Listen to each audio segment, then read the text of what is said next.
Yeah. Okay. Well, welcome to my podcast. I don't really do introductions or anything, so why don't you just give a small, like a bit of the background of who you are and what you got going on, and we'll kind of go from there. How about that? Well, first of all, I want to say thank you so much for having me on your show. It's exciting, and I'm sure we're going to have a great conversation. Sure. um, I'm Helena Smolock. I am born and raised in Ottawa, Ontario, Canada. So I am from Eastern Canada. Okay. Okay. You are on the east side of Um, at a point. yeah, I got tired of the snow. Back in the day, it was like minus 40, and I thought, okay, this is my last. So I moved to British Columbia, where I thought it's going to be much nicer weather, but it's actually colder out in BC because it's so damp. But now I am in Blaine, Washington. I Okay. flutter around. A little bit better. So tell me about the fitness journey. How did you find all that with the cold weather and all that stuff? I mean, how did that get started for you? You know, Chris, in all honesty, as we were growing up, if you don't mind me asking, where are you located? Could you, because you're Yeah, in that's East fine. Yeah, I'm in Virginia. Virginia. Okay, so Okay. you're close to, yeah, I've been to Virginia. Okay. Well, it's east, right? Yep. Yep. Definitely east. um, so growing up, we played in the snow. I used to run through snowbanks, and we built igloos and all that fun stuff. So training in cold weather was actually really, I actually miss it, to Oh, tell no. you. I'll tell you why, because I found, well, perfect examples, that movie by Rocky, right? The Yeah. Rocky, right? When he's Great. running throughout, I mean, that is the best training, because that is functional training. You are working every muscle fiber in your body, and boy, do you sweat it out when you train that, right? Sure. I don't think you could ever get a sweat like that in a gym, because it's a whole different Interesting. focus. It's a whole different determination. And that the weather challenges you. Yeah. It really does. So working out in cold weather wasn't really a new thing for us, because we grew up in that. So I found it, like, in damp weather out here in the rainforest. It's a different thing. It's much colder. It gets right into you, and everybody says that. Really. Yeah. Yeah, I mean, I've never trained in cold weather really. I mean, here in Virginia, we have all four seasons. So, Oh, in the summer, it's a little bit more humid, obviously. And, I train I'm a CrossFitter, so I train basically in a big, huge, nice. we're in a huge warehouse with, no AC or just a couple small fans and just the sweat's just dripping off of you. But Right. there is, Well, there is a lot of positive research that I've seen about cold weather training, just, yes. it just Yes. makes you tougher too. It does, and that's why I said you're more focused, Sure. because you're, like, for example, running through that snowbank. You're just like, I'm gonna make it. It's not the same as run. When I would teach aqua fitness, it's not that same feeling. It's like, the snow really does challenge you, and as long as you're dressed warmly, you're not going to, you know, uh, freeze. Like, Yeah. but you're working out anyway. And CrossFit, I think, isn't that functional training as well? Like, Sure. yeah, they're tough workouts. I've never done one, but I've heard of them. So it's, maybe you might want to challenge yourself. Yeah, it's a different animal. CrossFit outside. Well, I mean, we know I have done workouts outside and stuff, but not really in cold, freezing weather. But CrossFit was one of those things that I found later in life. After I graduated college and everything, and it actually didn't come around to about 2009, but I probably found it in 2013. But it's one of those things I wanted something to still exercise, be competitive, do Mm, something that would still keep me active for the most part, but something different rather than going to, you know, a regular gym, I guess, your actual Planet Fitness or Gold's Gym or Well, whatever. So it was something different for me. yeah, I can honestly say since I've been 16 years old, I've been in a gym because during that fitness craze, the best moda, high impact, low impact classes. Yeah. It was a huge craze back then, and classes were packed. There was a different mindset, obviously, back then than there is now, especially now more so during this time. But I found that getting into the industry at that time was super, super beneficial for me, because I've maintained this career in so many different ways. Sure. It's taken me in so many different directions, and it's very rewarding. It's changed quite a bit, that's for sure. I mean, the basic class was the minimum weight we used was at least 5 pounds. Oh, Now, wow. yeah, I know. When I think about that, I think, wow. But you want to know something? We were fit. Yeah. These women that I taught back then at Catherine's Lady Fitness, I mean, we're talking about 50 women between the ages of 18 and over 45, and they never complained. The older ladies, over 45, they never complained, oh, I'm sore, I'm this. I find people complain more. I don't know. Yeah, I mean, it's so, I agree too that because I think it's so easy to do it, and there's always a million excuses to say no or say, the reasons why you don't want to go to workout after you work out or go after you work and stuff like that. And so, yeah, there's, people want things that are very easy to them.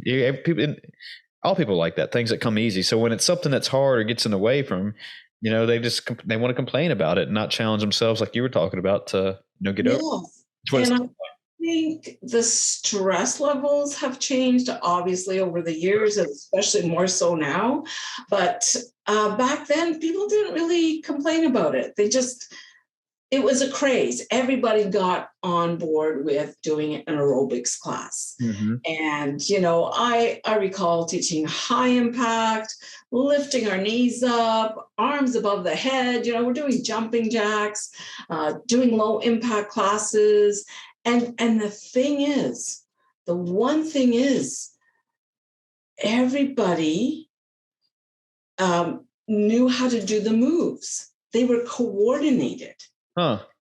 Now I notice, I haven't taught yet because, I just moved to Washington State in 2019.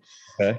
So I've had to stay still. I wasn't allowed to work or do anything, obviously, get my work permit and green card. But I can honestly say that, but of course it's an aging population, that people are not as coordinated as they were back then. Sure. I agree. I mean, I'm 30, I'm going to be 36 years old this year. And so, but, I've did my degree in I can't talk tonight for some reason. I did my degree in PE. And so, but I noticed when working with kids and stuff that, most of these kids had a screen in front of them, most of their lives, if not all. And so it's starting to become that, we're not, when I say we human beings are not as active as they were, 10 years ago, 20 years ago, just because it's so easy, to sit at a desk and, do your work or, not go outside. And there's a lot of different things. You can go down a lot of different avenues with that. If you talk about helicopter parents, you don't want their kids to go outside and play and want to be safe. There's a lot of different arguments for that. But yeah, I've noticed that it seems more people, just want to, sit all day. And they don't understand how that's hurting their bodies and, mentally. And even PE teachers now that I know that talk with, like, the kids don't want to do anything. Oh my gosh. Yeah. It's interesting. And so are you teaching PE right now? No, I only did, I never went down that full route. So I got my bachelor's degree in it, but I was one of those guys that always went for the job, but was always second best. And so I moved on a different career. Oh, did you? Okay. That's interesting because I know at Douglas College in British Columbia, I was aiming for a degree in sports science. Sure. And the professor said to me, he says, you know what? I think you should be a phys ed teacher. I said, oh, well, that's interesting. Now I understand why, because the times have changed. The educational system has changed, obviously. I mean, I recall being more active as a kid than today's youth right now. Yeah.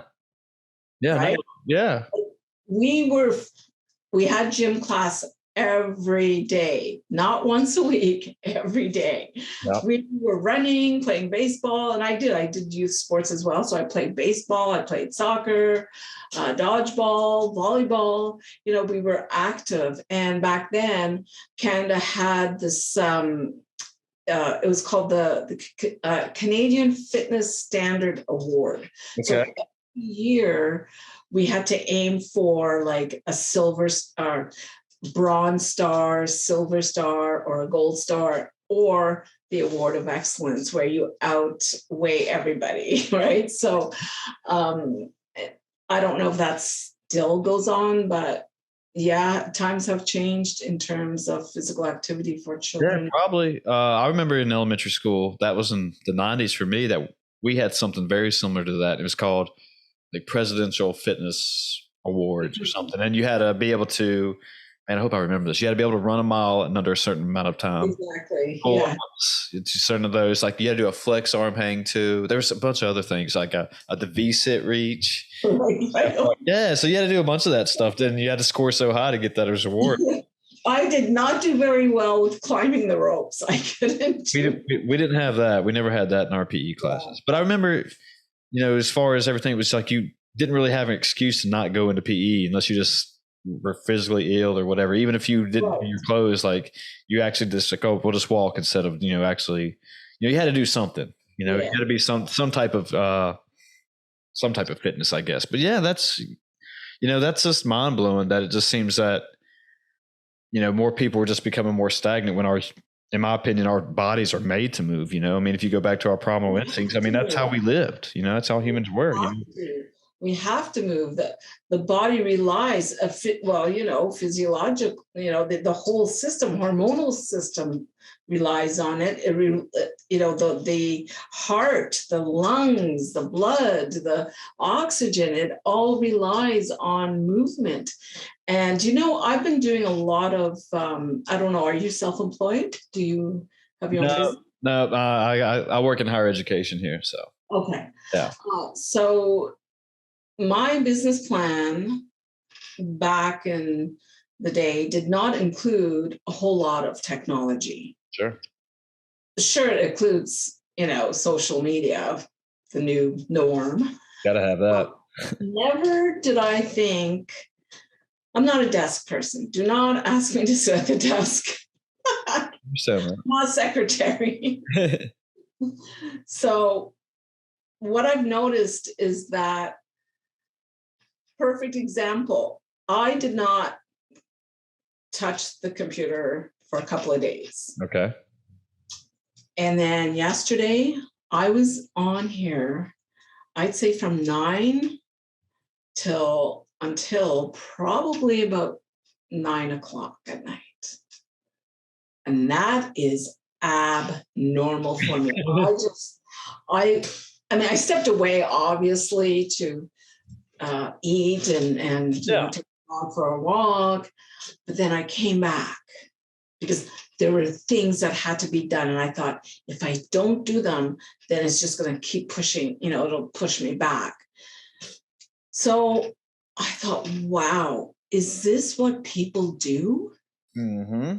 That's probably what most people do now. I mean, I'm one of those guys. I'm a desk jockey. I mean, a lot of my job's kind of 50-50, you know. Sometimes I have to go out and like actually fix something in the field. I work in IT, so it just depends though. But, you know, probably, you know, 50% I can actually do from my computer. The other half, if something physically goes down, that's what it is. But most, you know, people in higher education, if you're not professor or something, or actually in, you know, facility maintenance, most of them are just sitting behind a desk, you know, and well, that's how it is.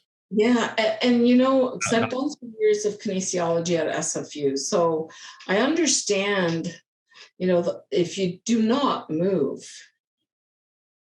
I mean, I'm telling you, I figure, how are people doing this?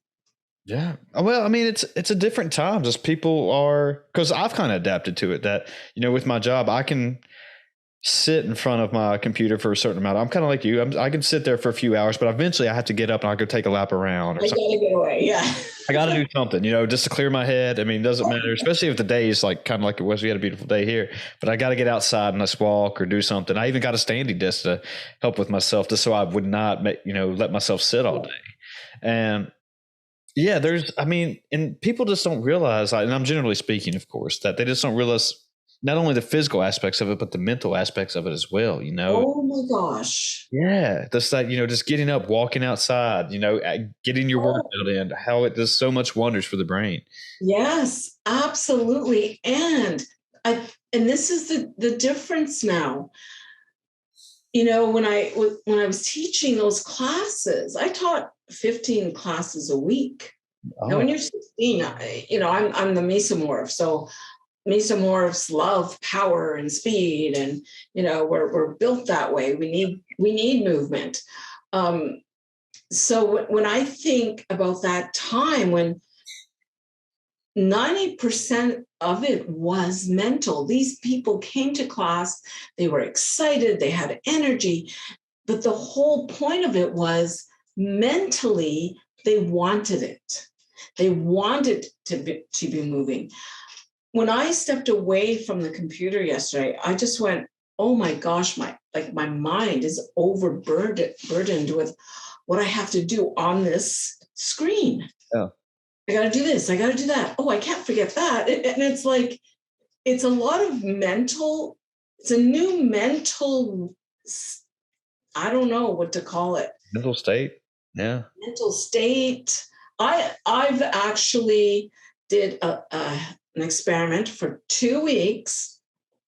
My cell phone just went berserk, like it was toast. Okay. So, when your phone breaks down, you go, okay, time to go get a new one. I thought, no, you know what? I'm not going to get another phone. Uh-oh. I am not going to follow everyone else. I'm going to do something different. I'm going to experiment how I feel without that cell phone, not having this little piece of metal follow me around. Well, how'd you feel? That's a very bold move. I mean, I can barely walk into another room without mine. Oh, so the people that are very close to me were like, oh my gosh. I emailed them. I said, you know what, my phone's dead. You can email me, Yeah. or you can call me on my landline. And they're like, oh my gosh, they were more freaked out over me not having a cell phone than I was. So a day later, they're like, one of my closest friends, she emails me. She goes, do you have a phone yet? I'm like, yeah, well, you can call my landline. It was bizarre how, what do you mean call your landline? I said, you mean, and they'd say to me, you mean you have a landline? I said, yes, I have a cell phone and a landline, because when I'm in the office, I don't want to talk on the cell phone. I don't want that radiation going into my brain. So my landline, and they're like, well, what are you going to guess? They totally bypassed, ignored the fact of everything I said about the landline, and they questioned, when are you getting the cell phone? Yeah. I'm like, really, you guys? This is going back to basics. This is clearing my mind. And honestly, Chris, it cleared my mind. I felt that because I didn't have that piece of metal, following me around, beeping every 5-10 minutes, ringing, I felt a weight off my shoulders. I don't doubt it. Yeah, there's a lot of benefits to it. Just even if you can do it for an hour each day, just go reset yourself away from your phone and, and just reset your brain back to normal. I mean, there, even if you could even do it for 15, 30 minutes. I mean, there's a lot of great things that come from it, but I'm one of those guys too. I can do it for the most part, but I also feel like my body is missing something if I do it. Does that make sense? So I was like, I put my phone down on silent. Then I'm like, oh man, I feel like something's weird about me. It's like, I got to pick it back up. Right. It's weird. Well, It's weird. I went the full 2 weeks without it. That's awesome. I'm glad. And I thought, you know what? I grew up without a cell phone. We didn't have those little pieces of metal following us around. I can do this. And I did. I did it for 2 weeks. And then I, sent texts out to my friend. And believe it or not, there were over 50 people. When I got the brand new phone and downloaded everything from the old phone to the new phone, I had over 50 messages. I don't doubt it. And I thought, it wasn't double that. Wow. But just think, if you do that, whether you said, like you said, 30 minutes, an hour, every day, it sort of releases that. I don't know how to describe it. It was like a electromagnetic field is now following me around. Yeah, no, I mean, it's a lot of benefits from it. And just that if you can make yourself do it at least every so often, I'm not saying, go full 2 weeks like you did, but there is a lot of benefits from it. You can just, distract yourself and look at other things and think about other things. And we're so inclined to look at what's going on in life in the phones instead of, our life. And, and I hate saying it because I'm, like I said, I'm an addict just as much as everyone else, is because I will, be in the middle of a movie and I'll just randomly just grab my phone and I don't even know why I'm doing it. It's not even going off, and I scroll through Instagram. What's going on? Then I catch myself, but then that's when information. I'm missing information. It's something like that. It's just I don't know. The information age now. We're visual. We got to see everything. You got to be on the computer. Everything's visual on the computer. The phone. Everything's visual on the phone. It's in a way taking a lot of our intellectual capacity. I really believe that, because those 2 weeks that I didn't have it, it was like I felt renewed. I felt I had a lot more energy mentally, because I like to quiet my mind and, just recoup myself, rebalance myself. I think that's important for everybody to do. Sure.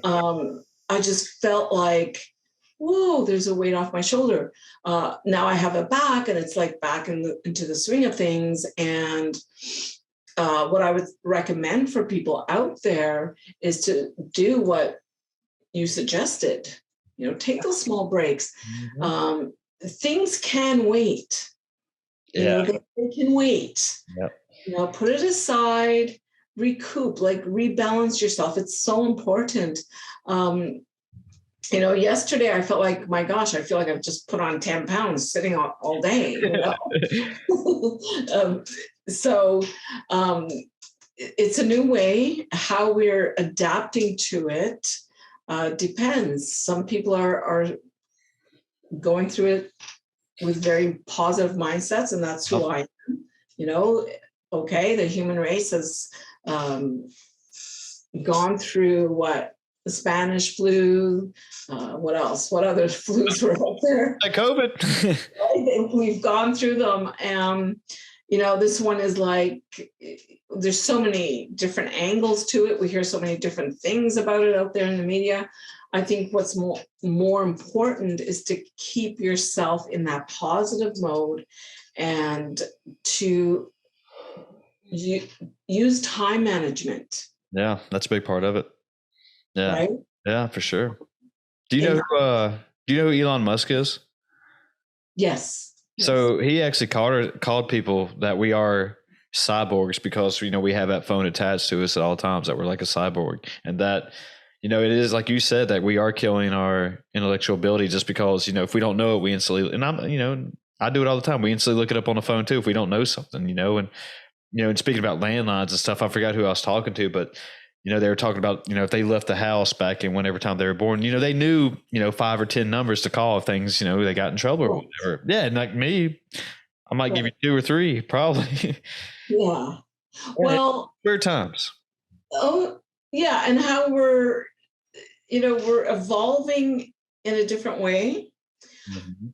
Um, I know from the moment it was out there, there's a virus. People, I believe that you understand the human body, you understand physiology. A little bit, yeah, I try to. And so I'm the same way. And I just thought, okay, virus. Um, so you understand the human body, you go, okay, well, I know the immune system, so um, you got to support your immune system. Mhm. And there's a lot of fear, right? So I started to do videos promoting movement, Okay. move your body, keep moving, because I knew that this new way is going to force people to be sitting at their desk, working virtually, working at home. So it's important to step away, take whatever, an hour, and go outside and do some form of physical activity. That is so important. I would say, let's say it's been 2 years. Yeah, I would say, because I always look at statistics. nice. And I look at, Canadian statistics as well as the US statistics in terms of heart disease. Canada's not too far away from the US. I don't know. Says, oh, Americans are overweight. Americans have heart disease. Well, guess what, people? Canada's not too far off. And it's because what we spoke about earlier, the movement is declining. People are becoming, I believe, they're becoming lazier. And that term, couch potato, Oh, yeah. well, we're becoming desk potatoes, That's right? true. I mean, this is this is a great point. I've read this or heard on a podcast or whatever. This is a great speaking of stats and facts or whatever. But so the average male in 20 years and up, I might butcher this a little bit, 20 years or 25 years and up weighs 190 pounds right now and has like a 40-inch waist. The average female is 170 pounds. And I forgot the waist size there, but they compared it to like people in the Civil War, where the average male then was only 140 pounds. So that was, 800, right, 1886, somewhere around there. Wow. 65. So, yeah. So it's just weird. That's roughly a little over a century, but I mean, that's a lot of time. But just how much, now the average person is 50, our average male is 50 pounds more than person in the Civil War times. And yeah, I mean, but yeah, so we were talking about technology. Look what's changed. I mean, that's more people just sitting and, eat, we're in one of these times, I'm currently reading a book called Sacred Cow right now. And it's talking about how, most people are in disease or are hurting because of too little food. And now it's because we have too much food. Mm-hmm. Mm-hmm. Yeah. Well, we'll know now because now the supply is short, right? We're going through this process now. Prices are going up. People are like, their dollars are not we're not able to stretch the dollar as much as we used to in the past. So people are now buying very little food, and they're like, it's crazy. It's kind of a weird. How did I explain it earlier to a good friend of mine? I said, it's like, you're getting ahead and then all of a sudden you've taken 20 steps back. Oh, yeah. The cost of gas, the cost of food, what else? What else did I mention? Yeah, gas, food, water. Everything. Water. Yeah. If we don't have food, the body needs water. We cannot survive 3 days without water. I mean, it's dangerous. You got to really stop and think about this because water is what the body needs. We're 90% water. Yeah, that's true. Yeah. Right. So when we're moving, and that when you're doing your classes, you're working out, we're sweating, we need to replenish. Sure. And the metabolic waste system in the body requires that water to help flush everything out. So if we're not getting enough water, that's what's the most scariest part of it for me is that one thing, Yeah. one thing that the body relies on. Yeah. No, Right? I agree that, I mean, I don't know what's really, I don't pay enough attention really to speak a whole lot about it, but yeah, everything seems to be going up, obviously. And, as far as a food shortage and stuff, I don't really know if that would happen, because it seems like I just said we have too much food, based on everything, like grocery stores and everything else, and but they see like a factory gets on fire or something, and all of a sudden everyone's like, oh, a food shortage is going to happen. I was like, well, I mean, is it just one factory or is it a lot? But well, I think our Canadian truckers sort of put a dent in some of that food supply. And they were in my hometown too. Oh, okay.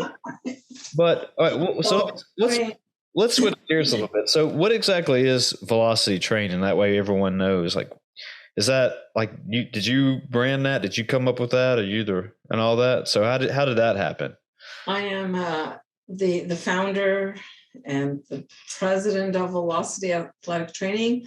It came to fruition when I was managing a gym in British Columbia. Okay. And I was training clients as well. I had thought, I really want to start branching out. It was a full-time job. I loved it. I was making great money. It was great experience. I loved my members, my clients.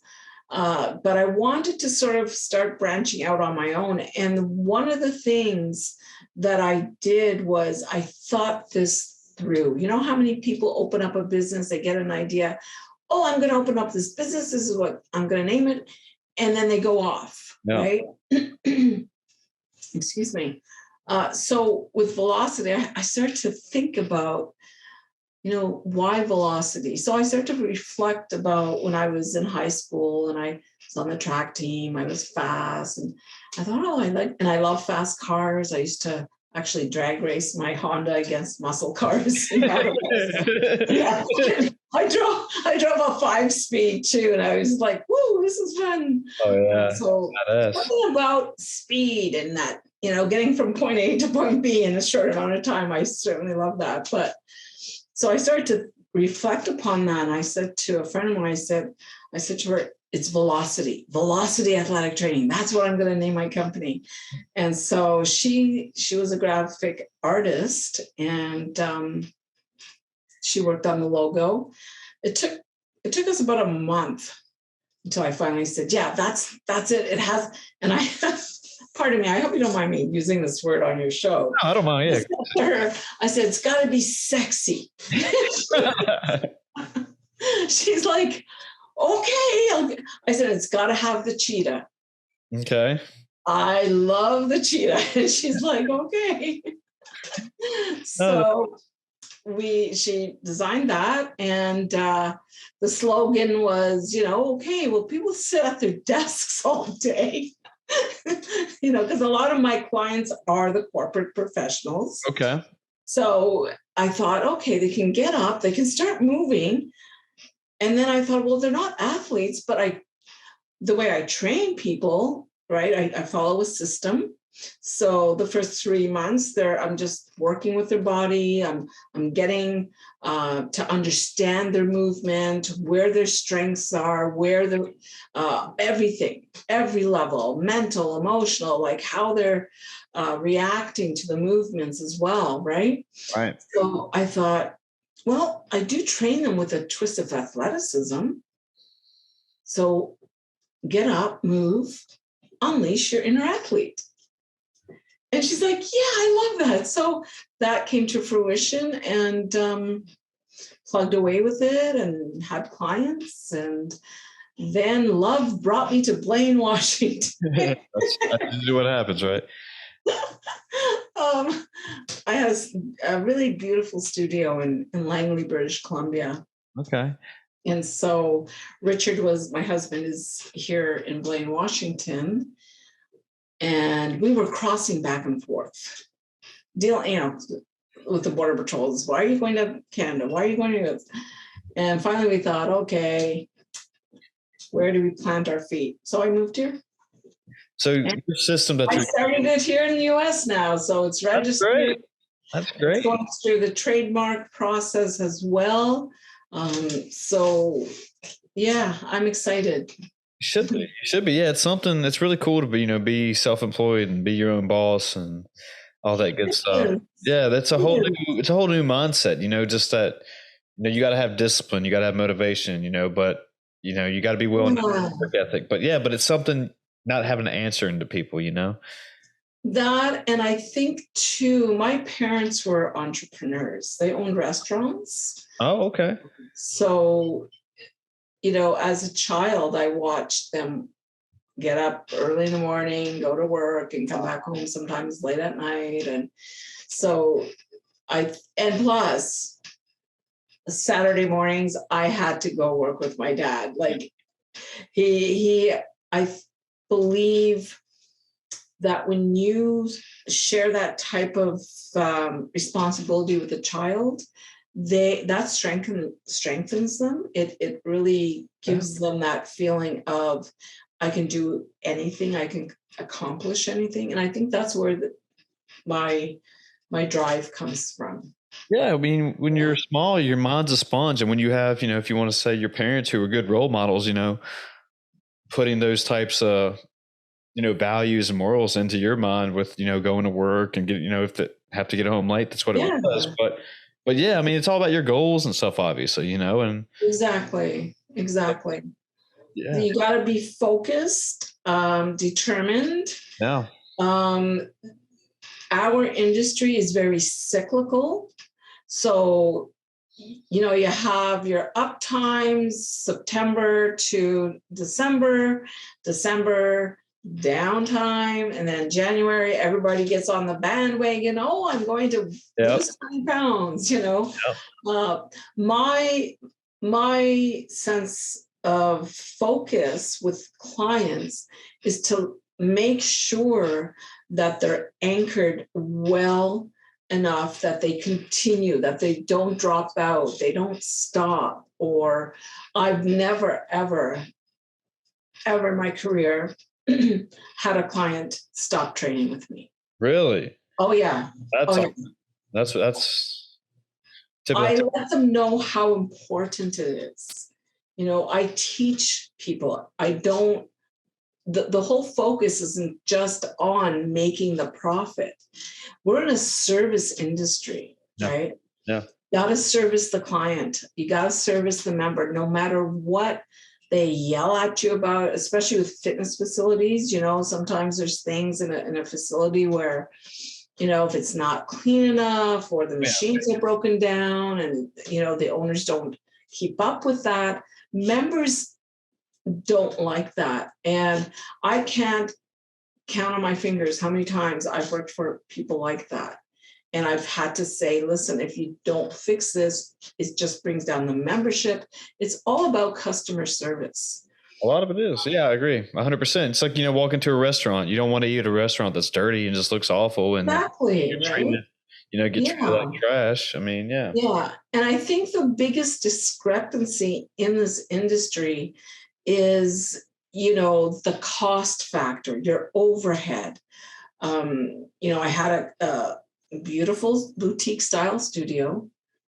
I'd say less than 1,000 square feet. I have my equipment standing here right now. It's collecting dust because I haven't had the opportunity to really look around for space because everything was shut down for 2 years. And so I've just been, I think the most important thing for any business person, whether they're in the fitness industry or any other industry, is to remain resilient, especially when the cash flow is forcibly stopped, right? People have been forced to shut down. So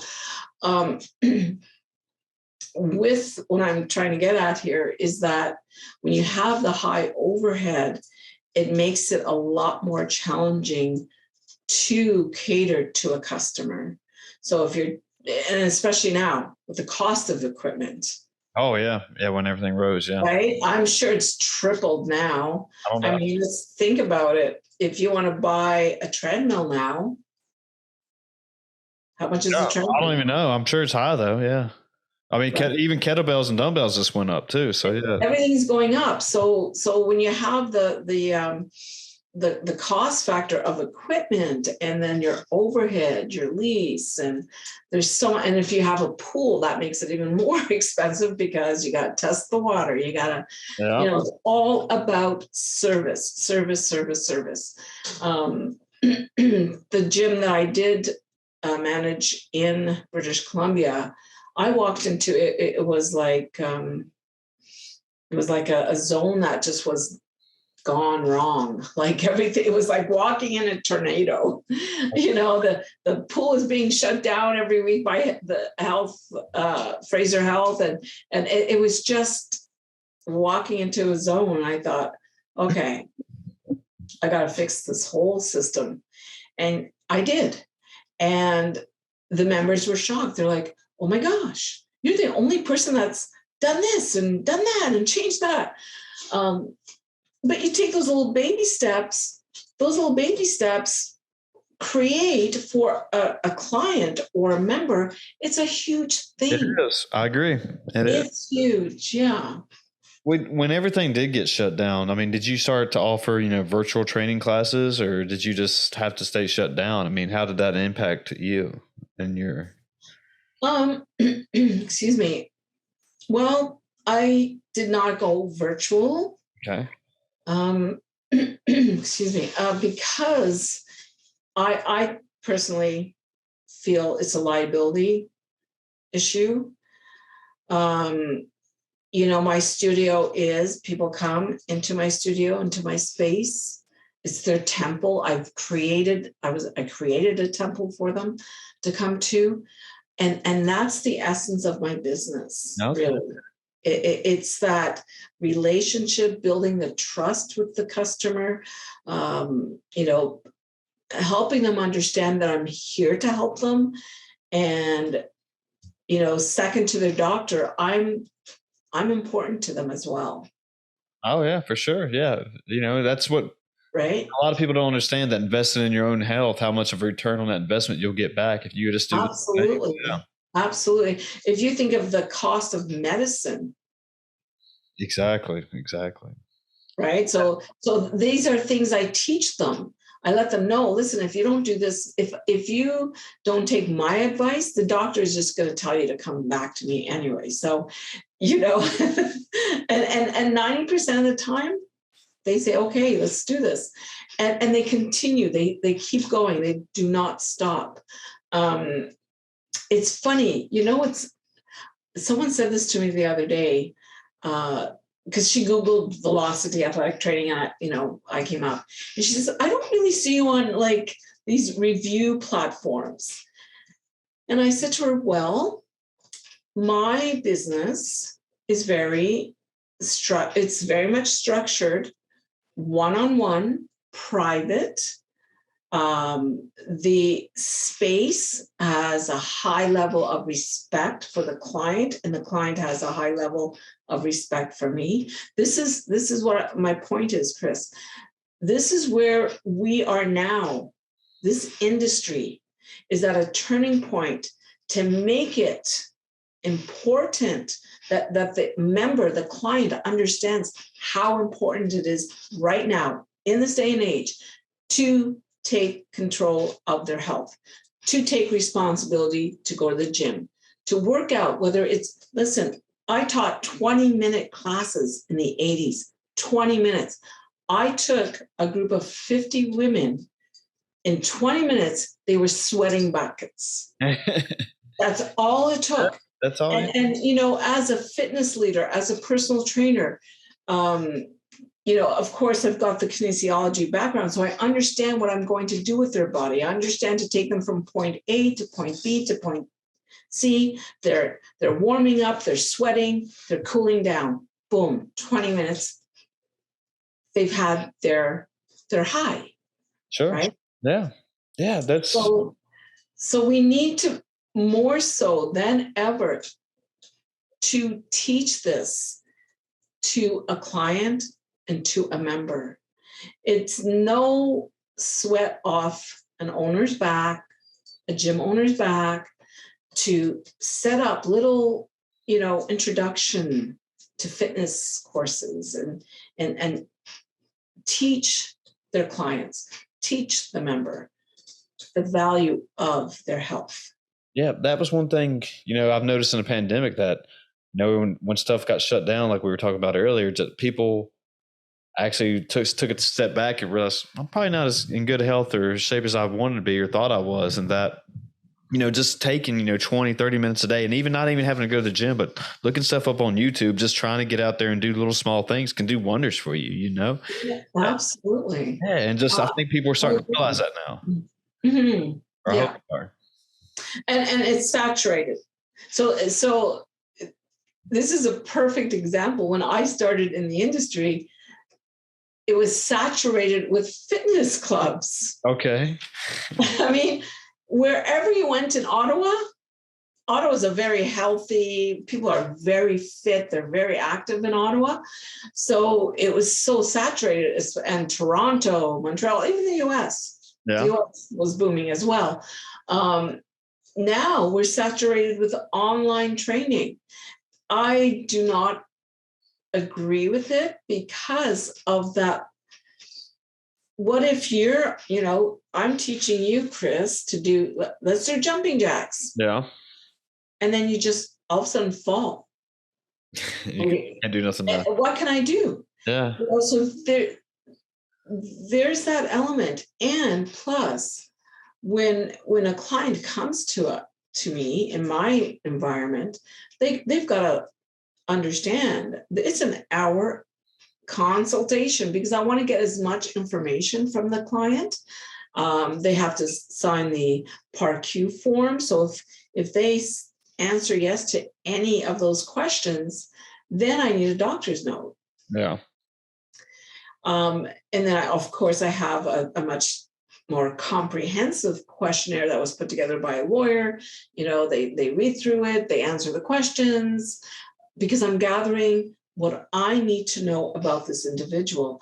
I can't do that online. No, I agree. Yeah. I mean, that makes perfect sense. That when I are helping people train CrossFit, I ask them, have you had any injuries I need to know about? What have you been doing before this? When was the last time you did a workout? Right. Yeah, you got to get a little bit of intel on them to help you, help yourself, help them, Wow. So do you teach CrossFit? Yeah, I teach a couple times a week. Yeah. Oh, nice. Yeah. So that was, I drank the Kool-Aid. I started competing and dove high into it, and went and got certified and decided that, I'll let my certification run out now, but I still teach about once or twice a week. So good for you.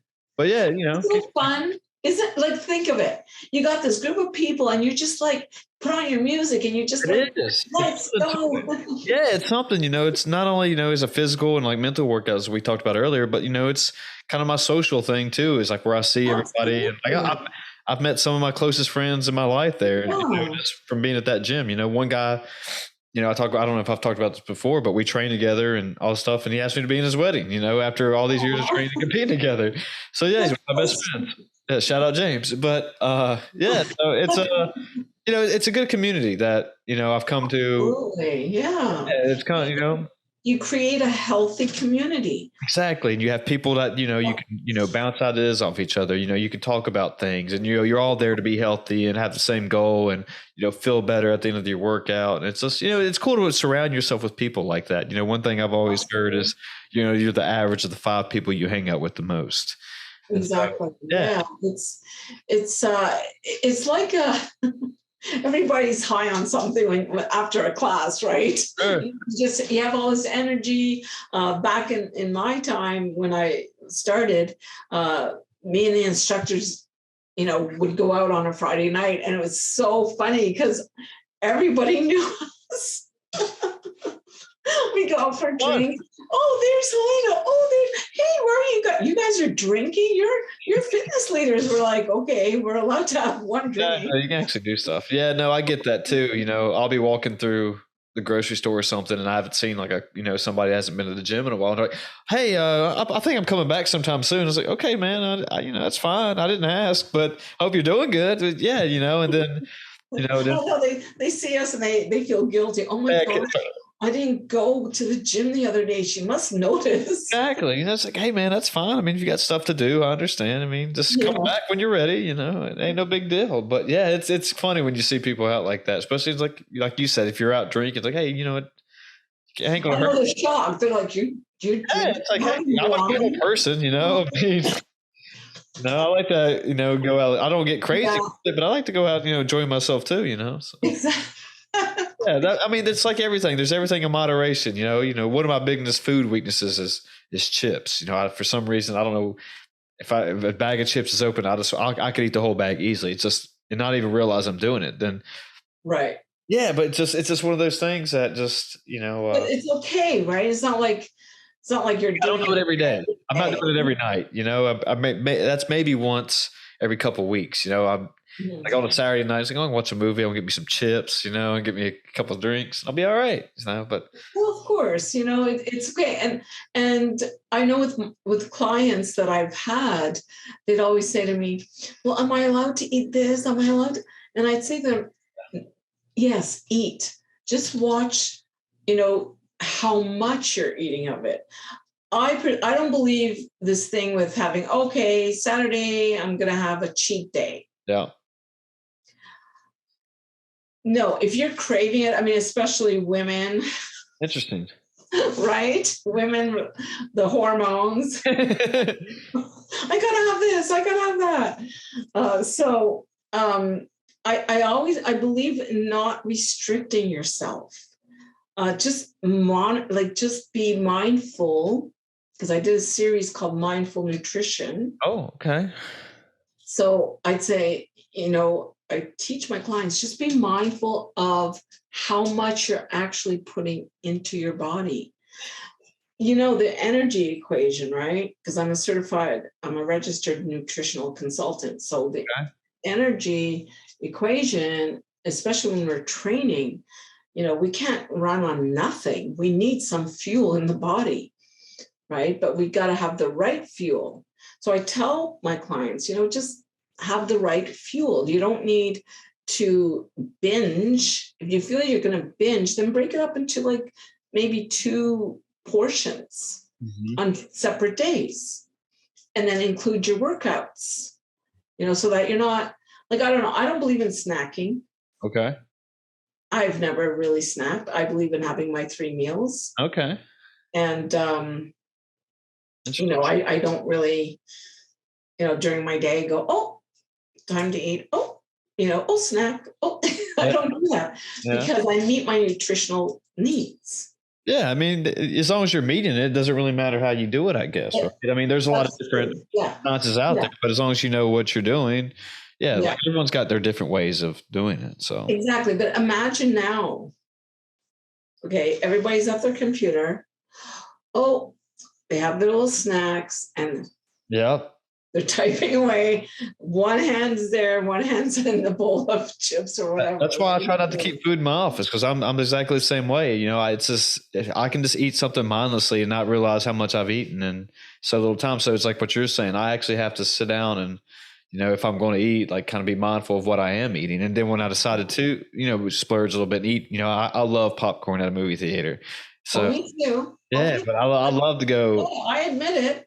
I would take my son to a movie on a Friday night, and guess what? Yeah, we're gonna have popcorn. Hell yeah. Not go to a movie theater and not have popcorn. I mean, really. Yeah. So I agree. I enjoy popcorn as well, but do I have it every night? No. Right? Exactly. That's what the kicker is. People need to learn to feel, and I'm not generally speaking, of course, but learn to make these little small habits of, you don't have to go out and do everything correct the first time because it's hard. But if you can make these little small habits, like, hey, I'm not going to eat, while I'm sitting here at my desk. I'll only eat when it's time to eat, like you were saying, and I won't snack. Exactly. And just build off those little habits and get you some small wins, and then go off bigger. Say, hey, I'm only going to have, that's one thing I believe. If somebody really wants to get in shape, I would never say, hey, well, go walk 5 miles since you've never done it before in your life. Let's start small, go walk or lap in your neighborhood and then build off that, then build off. That's right.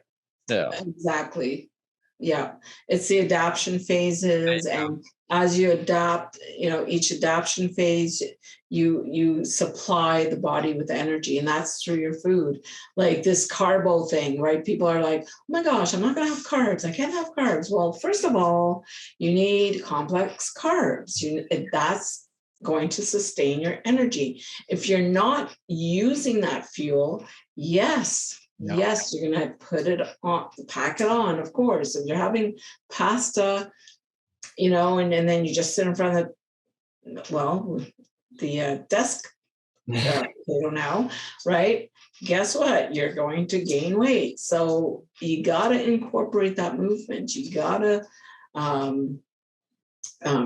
have a little bit of a sweat. If you don't want to increase your intensity, increase your heart rate, then just keep it at a level where at least you're initiating a little bit of a sweat. Yeah, I agree. I agree 100%. Yeah, I mean, it's one thing I've always thought, if you're not happy with your weight, your lifestyle, your metabolism, sit down, talk to somebody like you, get some information and try to fix it. There's tons of information out there. So yeah, if you don't like how things are going, it's time for a change. So bingo.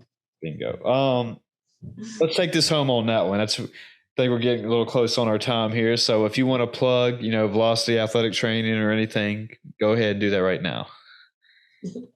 Well, people can reach me at, www.velocityathletictraining.com. There is. I'm on Instagram, Twitter, and LinkedIn. And I welcome any comments, any questions. Feel free to email me at iwin@velocityathletictraining.com. And remember, get up, move, unleash your inner athlete. Be it, live it. Thanks so much. This was great. Thanks for being here. Oh, thank you for having me. I've had it. This was a very enlightening conversation. Good. Okay, everybody, we're out here. Be good to yourselves and get up.